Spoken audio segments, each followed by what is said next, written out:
Welcome to the Hands-on Art Ceramic Painting tutorial presented by Ambrosia. This is available in PDF format if that's easier for you to follow and will be available in the studio. We'll begin by wiping down the surface with a wet sponge. There is no tracing image. This is a freestyle drawing of a basic fisheye. We did 3 circles inside of each other. You can use your own imagination and come up with the desired design. We began by painting the middle circle with white cottontail, and then inside of that circle, jaded. And then the outermost circle will be blue yonder. And then the remaining of the plate, we want to do a base color of white.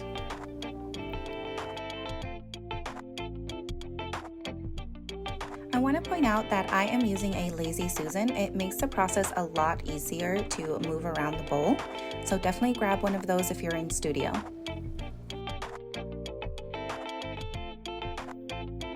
Then we'll be creating the dotted texture to represent the scales of the fish. We will start with the number 9 jaded and then move on to the darker blue yonder. We want to create an ombre effect where the dots kind of intertwine with each other. And then we will move on to that darker blue, the Cara-Bein blue.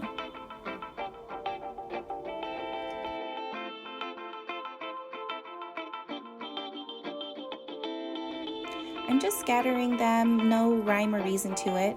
I do grab a detail brush later on just to fix up some of the scales if I didn't like how they turned out or if they started to drip.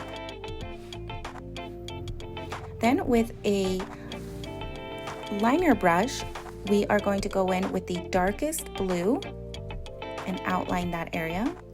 And then we're adding in the eyeball with black and adding these little lines, kind of like a sun, all the way around to just create more depth and make it more interesting.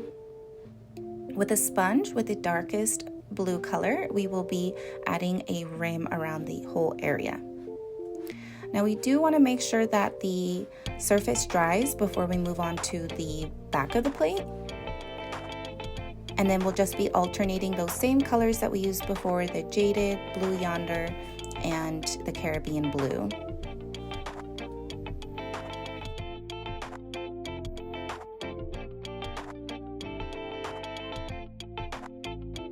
During this section, it's definitely helpful to have that Lazy Susan so that you can use one hand to turn it while the other one is painting.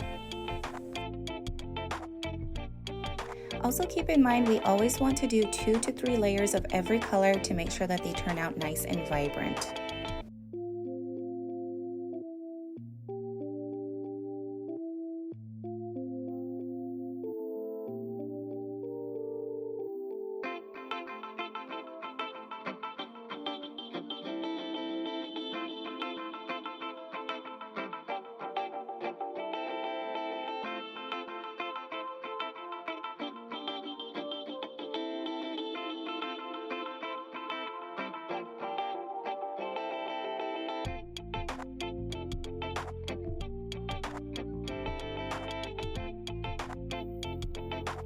And then as our final touch, we will be adding that same darkest blue to a liner on all of those little water waves.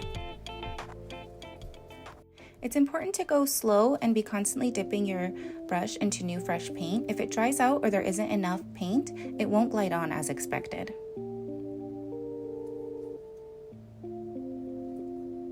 And here we have it.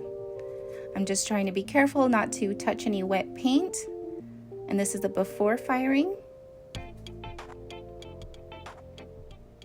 And then this is the after. Thank you so much for following along. We hope to see you in the studio soon.